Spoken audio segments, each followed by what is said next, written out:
नमस्कार, मैं Shailesh Kumar Dubey, chartered accountant by profession, आपका होस्ट एंड दोस्त। आप एक छोटे व्यापारी हैं तो आपके सामने एक समस्या बहुत आती होगी और that is debit note and credit note. आप अगर व्यापारी हैं, आपको टैक्स लॉ का, जीएसटी लॉ का इतनी जानकारी नहीं है, तो मैं समझता हूँ कि डेबिट नोट, क्रेडिट नोट में ज़रूर गलती कर सकते हैं। अगर आपके पास अनुभव नहीं है या फिर आपके पास अनुभवी प्रोफेशनल्स नहीं है, अकाउंटेंट्स नहीं हैं, तो आप गलती करना स्वाभाविक है। डेबिट नोट की जगह क्रेडिट नोट इशू कर देंगे और क्रेडिट नोट की जगह डेबिट नोट इशू कर देंगे, ये बड़ा ही स्वाभाविक है। एक गलती ना हो इसके लिए आपको इस वीडियो को अंत तक देखना ज़रूरी है। अगर आप चाहते हैं तो इस वीडियो को ज़रूर देखिए, क्योंकि आपसे गलती ना हो। इस छोटी सी गलती की वजह से आपका जो टैक्स लायबिलिटी कम होना है वो टैक्स लायबिलिटी बढ़ जाती है और जो बढ़ना है वो घट जाती है। और इसके इम्प्लीकेशंस जो हैं लंबे समय में होते हैं जब आपका केस स्क्रूटनी में आ जाता है। तो इसके लिए आप जो है सतर्क रहें। और मेरा कहना ये है कि अगर आपको जानकारी है तो ठीक है, अदरवाइज इस वीडियो को आप फॉरवर्ड करके भी देख सकते हैं। पहले मैं इसके प्रोविज़न को बताता हूँ, फिर दिक्कत कहाँ आती है वो बताता हूँ, और फिर मैं आपसे चर्चा करूँगा कि तो इसका जो वर्डिंग है मैं पूरा डिटेल में आपके साथ शेयर करूँगा। वीडियो थोड़ी लंबी हो सकती है।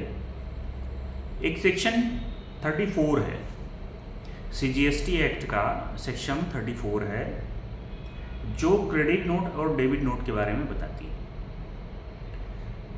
सेक्शन 34 कहती है, where one or more tax invoices been issued by supply of any goods or services or both and the taxable value of tax charged in the tax invoice is found to exceed the taxable value of tax payable in respect of such supply, or whether the goods supplied are returned by the recipient, or where goods or services are both supplied found to be deficient, the registered person who has supplied the such goods or services or both may issue the recipient one or more credit note for supply made in the financial year containing such particular as may be prescribed। तो अब इसमें देखिए क्या है, मैं तो जल्दी जल्दी पढ़ दिया, आपको नहीं समझ में आया होगा, लेकिन मैं आपको अब समझाता हूँ। इसमें कहता है whether one or more tax invoices. पहले क्या था जीएसटी लॉ में, ये कहता था जीएसटी लॉ कि आपने अगर टैक्स इनवाइस रेज किया है, you have raised tax invoices for the supply of goods और supply of services are both, तो आपने जो इनवाइस रेज किया है उसी के अगेंस्ट में उस इनवाइस का रेफरेंस नंबर डालते हुए आपको क्रेडिट नोट या डेबिट नोट इशू करना पड़ेगा, मतलब 1-to-1 रिलेशन। लेकिन बाद में इसमें चेंजेज हुआ और वो चेंजेज 2019 में हुआ। 2019 से ये चेंजेज हुआ कि आपने चाहे जितने भी इनवाइसेस, चाहे जितने भी सेल्स इनवाइसेस दिए हों, उन सब का 1-to-1 रिलेशन नहीं होगा। आप 2 या 4 या 6 इनवाइसेस इशू किए हों, लेकिन आपको कलेक्टिवली डेबिट नोट या क्रेडिट नोट इशू करना है तो आप कर सकते हैं, मतलब बिल वाइज नहीं, आप कलेक्टिवली भी कर सकते हैं। अच्छा, अब डेबिट नोट क्रेडिट नोट किस लिए होता है, कंसेप्ट समझिए। आपको तो समझ में आया होगा, फिर भी समझ लीजिए कि डेबिट नोट किस केस में इशू होता है और क्रेडिट नोट किस केस में इशू होता है। फिर बताऊंगा कि कौन करता है। डेबिट नोट का मतलब होता है, जैसे से फॉर एग्जांपल मैं एक सप्लायर हूं और आप एक रेसिपिएंट हैं, तो मैं सप्लाई करूंगा कोई गुड्स सेल करूंगा तो आप मेरे लिए डेटर्स होंगे। मैं अभी अपनी पॉइंट ऑफ व्यू से बता रहा हूं, आप मेरे लिए डेटर्स होंगे, मतलब मेरे बुक्स में आपका जो बैलेंस होगा वो डेबिट बैलेंस होगा। अब जब बिल इशू हो गया और मुझे लगा कि जो मैं बिल इशू किया था उस बिल की वैल्यू जो है कुछ मैंने कम इशू किया है, से फॉर एग्जांपल 10,000 का बिल होना चाहिए था, मैंने जो उसको इशू किया बिल वो मात्र 9,000 रुपए का इशू किया। तो मैं क्या कर सकता हूं कि अगर क्वांटिटी सेम है, रेट में कुछ डिफरेंस है, तो अगर क्वांटिटी फर्दर सप्लाई नहीं करना है तो रेट का कुछ डिफरेंस है, डिस्क्रिपेंसी है, जिसमें फर्दर सप्लाई नहीं जरूरी है, तो मैं क्या करूंगा 1,000 रुपए का डेबिट नोट आपके ऊपर इशू कर दूंगा।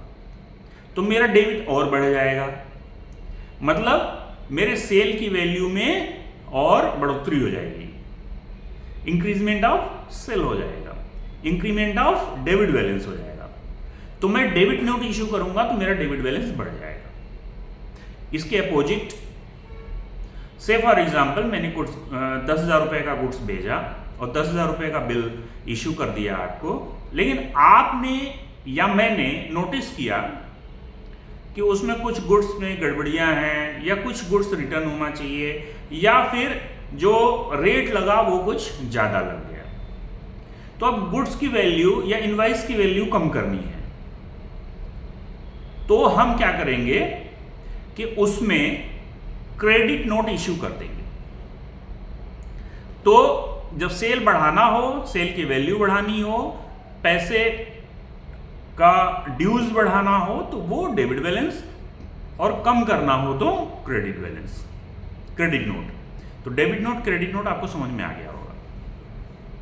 अच्छा, गलती लोग ये करते हैं, जो ये पढ़ा हूं मैं इसी के हिसाब से बता रहा हूं, गलती ये लोग करते हैं, इसमें लिखा हुआ है who has supplied such goods or services or both may issue the recipient। मतलब जो डेबिट नोट या क्रेडिट नोट इश्यूअर है, जो इशू करने वाला है, वो कभी भी किसी भी केस में, किसी भी कंडीशन में रेसिपिएंट इशू नहीं करेगा। जैसे मान लीजिए आपको मैंने गुड्स सप्लाई किया और आपको लगा कि मेरा गुड्स जो है वापस करना है, तो आपने क्या किया, परचेज रिटर्न कर दिया। आप परचेज रिटर्न कर सकते हैं, परचेज रिटर्न का जो भी आपको फॉर्मेलिटी है वो पूरा कर सकते हैं। आप अकाउंटिंग पर्पज से क्रेडिट नोट इशू कर सकते हैं, डेबिट नोट इशू कर सकते हैं, लेकिन अब चूंकि वो सेल्स रिटर्न हो रहा है तो वो मेरे लिए क्रेडिट नोट बनेगा क्योंकि मैं सप्लायर हूं। तो क्रेडिट नोट जब भी इशू होगा तो जो गुड्स को या सर्विसेज को सप्लाई किया है सिर्फ वही इश्यू कर सकता है। डेबिट नोट भी वही इश्यू कर सकता है जो गुड्स या सर्विसेज को सप्लाई किया है। रेसिपिएंट कभी भी जीएसटी में क्रेडिट नोट या डेबिट नोट इश्यू नहीं कर सकता, ये उसके पावर में नहीं है।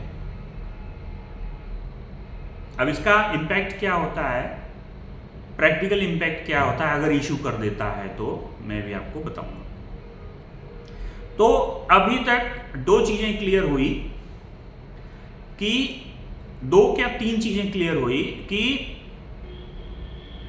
पहली चीज, कई सारे इनवॉइसेस के अगेंस्ट में एक डेबिट नोट या एक क्रेडिट नोट इशू किया जा सकता है। दूसरा जो क्लियर हुआ वो ये हुआ कि जो डेबिट नोट या क्रेडिट नोट इश्यू करने वाला है वो हमेशा सप्लायर करेगा, रेसिपिएंट कभी नहीं करेगा। रेसिपिएंट गुड्स को वापस कर सकता है लेकिन वो जीएसटी के पोर्टल पर क्रेडिट नोट या डेबिट नोट इशू नहीं कर सकता। और तीसरी चीज जो क्लियर हुई वो ये हुई, क्लियर क्या है तो पहले से क्लियर था कि जब आपके इनवाइस की वैल्यू बढ़ानी हो, जब आपको पैसे डेटर्स बढ़ाने हो तो डेबिट नोट, और जब उसको कम करना हो आपकी इनवाइस की वैल्यू या आपको डेटर्स की वैल्यू कम करनी हो तो क्रेडिट नोट इश्यू किया जा सकता है। जैसे सेल्स रिटर्न के केस में आपको क्रेडिट नोट इश्यू करना पड़ेगा। यहां तक क्लियर? फिर इसका सबसेक्शन 2 है, वो क्या कहता है मैं आपके साथ पढ़ता हूं। सेक्शन 34 का subsection 2 of CGST act 2017। Any registered person who issue a credit note in relation to a supply of goods or services or both shall declare the detail of such credit note in the return for the month during which such credit note has been issued, but not later than September following the end of the financial year in which supply was made, or the date of furnishing the relevant annual return, whichever is earlier. And the tax liability shall be adjusted in such manner as may be prescribed. Following that, provided that no reduction of output liability of the supplier shall be permitted if the incidence of tax of and interest of such supply has been passed on to any other person. बड़े ध्यान से समझने वाली बात है कि जब supplier debit note credit note issue करता है तो डेबिट नोट इश्यू करने के लिए कोई टाइम लिमिट नहीं दी गई। आप डेबिट नोट कभी भी इश्यू कर सकते हैं, उसके लिए कोई टाइम लिमिट नहीं दी गई। लेकिन क्रेडिट नोट इश्यू करने के लिए टाइम दिया गया है कि आप जिस महीने में क्रेडिट नोट इश्यू कर रहे हैं उसी महीने के रिटर्न में आप दिखा दीजिए। अगर बाय द वे किसी तरह से भूल गए या क्रेडिट नोट इश्यू करने में डिले हुआ तो आप जो मार्च खत्म होने के बाद सितंबर का जो रिटर्न आता है, से फॉर एग्जांपल 23-24 फाइनेंशियल ईयर खत्म हो गया मार्च में, तो 23-24 के फाइनेंशियल ईयर के लिए जो भी क्रेडिट नोट है उसको आप जो सितंबर 24 आने वाला है उसके रिटर्न तक दिखा सकते हैं। मतलब सितंबर 24 का रिटर्न अक्टूबर 24 में जाएगा, तो सितंबर 24 वाले रिटर्न में आप उसको दिखा सकते हैं। या तो फिर आप अगर एनुअल रिटर्न फाइल करने के लिए लायबल हैं और एनुअल रिटर्न अगर पहले फाइल कर देते हैं तो उस एनुअल रिटर्न फाइल करने तक आपको दिखाना पड़ेगा। तो सितंबर या एनुअल रिटर्न जो भी पहले हो उसमें आपको क्रेडिट नोट दिखाना पड़ेगा। क्रेडिट नोट, अच्छा अब ऐसा क्यों कि क्रेडिट नोट के लिए टाइम लिमिट है और डेबिट नोट के लिए टाइम लिमिट नहीं है? अब जरा समझिए बात को कि जब क्रेडिट नोट इश्यू होता है तो उसका क्या इंपैक्ट होता है। क्रेडिट नोट तब इश्यू होता है जब आपने सेल्स किया 10,000 रुपए का और उसमें से सेल्स की वैल्यू को कम करना है। मतलब कि 10,000 रुपए के सेल्स पे आपको से फॉर एग्जांपल 10,000 रुपए के ऊपर टैक्स पे करना था, लेकिन आप जब सेल्स की वैल्यू आप कम कर देंगे तो उस पर टैक्स की लायबिलिटी भी कम हो जाएगी। इसका मतलब ये है कि अगर आप क्रेडिट नोट इश्यू करते हैं तो गवर्नमेंट को नुकसान है। तो जहां नुकसान है वहां टाइम लिमिट है और गवर्नमेंट को जहां फायदा है वहां टाइम लिमिट नहीं है। अब डेबिट नोट इश्यू करेंगे तो डेबिट नोट इश्यू करने पर आप सेल्स की वैल्यू को आप बढ़ा देंगे, तो डेबिट नोट जब भी इश्यू होगा तो उसमें टाइम लिमिट नहीं है, क्योंकि सेल्स बढ़ रहा है तो सेल्स बढ़ेगा तो गवर्नमेंट का टैक्स बढ़ेगा और गवर्नमेंट को टैक्स देने के लिए आप चाहे जब दे दें। तो ये चीज क्लियर हो गई कि टाइम लिमिट है, क्रेडिट नोट इश्यू करने के लिए टाइम लिमिट है, डेबिट नोट इश्यू करने के लिए टाइम लिमिट नहीं है। फिर दूसरी चीज बताते हैं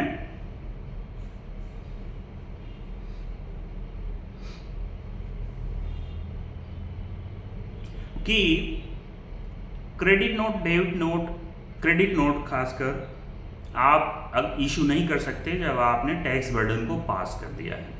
मतलब कि सामने वाले ने, जैसे मान लीजिए कि मैंने कोई मटेरियल सप्लाई किया आपको,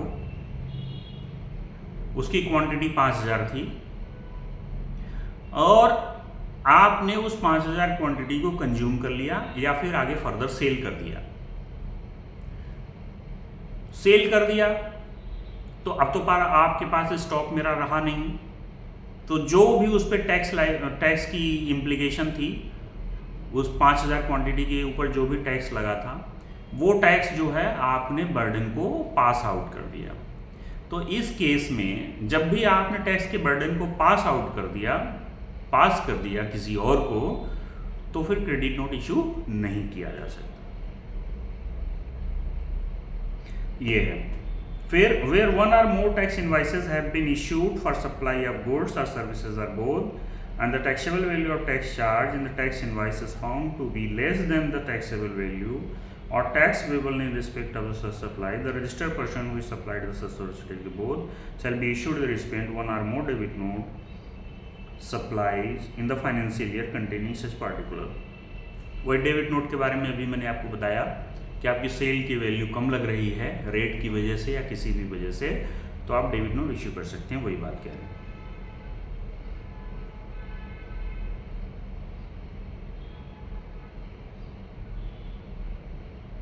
हाँ, इसमें अब हम किताब को रख देते हैं साइड में और कुछ चीजें डिस्कस करते हैं कि पहली बात तो ये है कि जो डेबिट नोट और क्रेडिट नोट है, क्रेडिट नोट समझ में आ गया, डेबिट नोट समझ में आ गया। अब जो मैं कह रहा था कि ध्यान देने वाली बात है, वो ध्यान देने वाली बात ये है कि जो आपने, जैसे मान लीजिए मैं सप्लायर हूं और आप मेरे रेसिपिएंट हैं, आप बायर हैं, तो गलती क्या होती है लोगों से कि जब परचेज रिटर्न, जैसे आप रेसिपिएंट हैं, आपने परचेज रिटर्न किया, तो रिटर्न करते समय ही आपने डेबिट नोट इश्यू कर दिया और डेबिट नोट इश्यू करके आपने उसको पोर्टल पे भी अपलोड कर दिया। और गलती क्या कर दिया कि आपने उसको अपलोड कर दिया, तो कहीं ना कहीं रेसिपिएंट के 2B में उसका इफेक्ट पड़ेगा। आप उसको गलती से डेबिट नोट कर दिए, क्रेडिट नोट कर दिए, जो भी कर दिए, तो उसका इफेक्ट जो है 2B में आ जाएगा। अब यहां जिसकी ओरिजिनल लायबिलिटी है उसने क्रेडिट नोट को इश्यू किया, तो उसका इंपैक्ट क्या होगा? GSTR 1 में क्रेडिट नोट का ऑप्शन आता है। जब सप्लायर उसमें अपना क्रेडिट नोट इश्यू करता है, डालता है, जब आप कभी GSTR 1 को देखेंगे उसका फॉर्म डाउनलोड करके, तो उसमें क्या होता है, सबसे ऊपर आपका आता है सप्लाई, जो इस मंथ का सप्लाई है या इस क्वार्टर का सप्लाई है, और उसका CGST, SGST, IGST, उसके नीचे बहुत सारी चीजें आती हैं, एग्जाम रिलेटेड, ये वो सारी चीजें। अब जब हम उसमें क्रेडिट नोट को इंटर करते हैं, तो एक नीचे लाइन में जब हम क्रेडिट नोट इश्यू करते हैं, जैसे से फॉर एग्जांपल 50,000 का क्रेडिट नोट इश्यू किया और उसके ऊपर जो भी CGST, SGST या IGST एप्लीकेबल है वो, तो क्रेडिट नोट इशू करने पे उसका फिगर जो है वो माइनस दिखाने लगता है। तो इसका क्या इंपैक्ट होता है कि जो आपने ऊपर सेल्स दिखाया था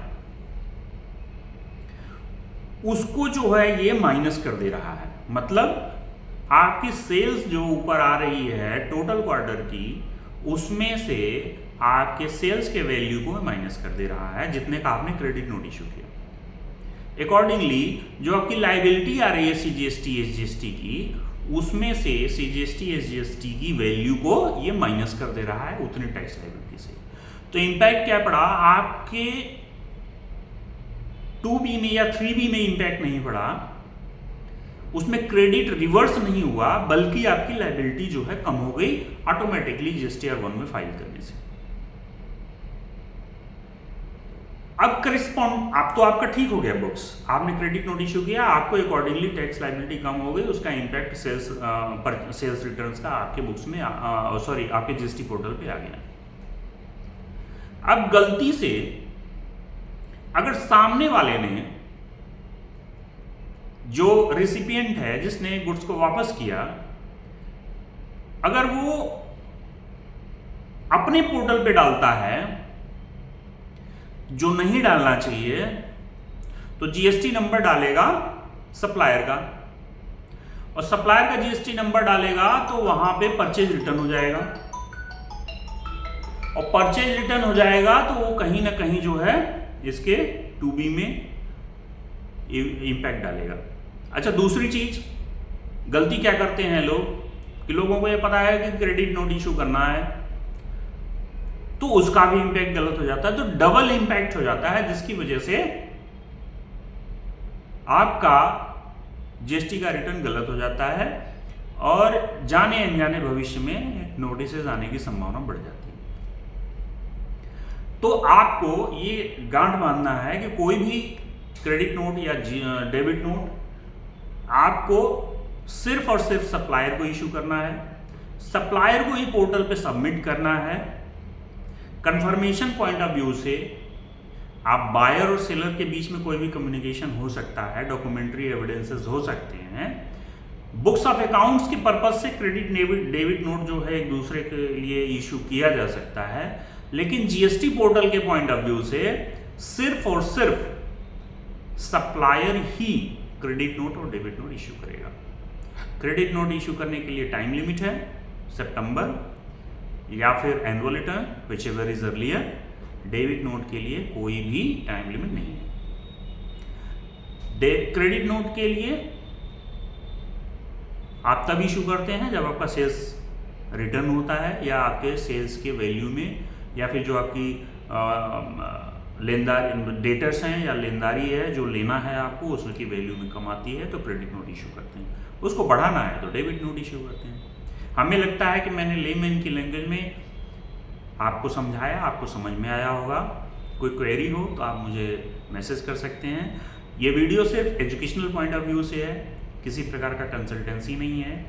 किसी प्रकार का आपको नुकसान होता है तो इसके जिम्मेदार हम नहीं हैं। आप अपने कंसल्टेंट से संपर्क कीजिए और सही सलाह लीजिए और सही बिजनेस कीजिए। स्वस्थ रहिए, मस्त रहिए, फिर मिलेंगे।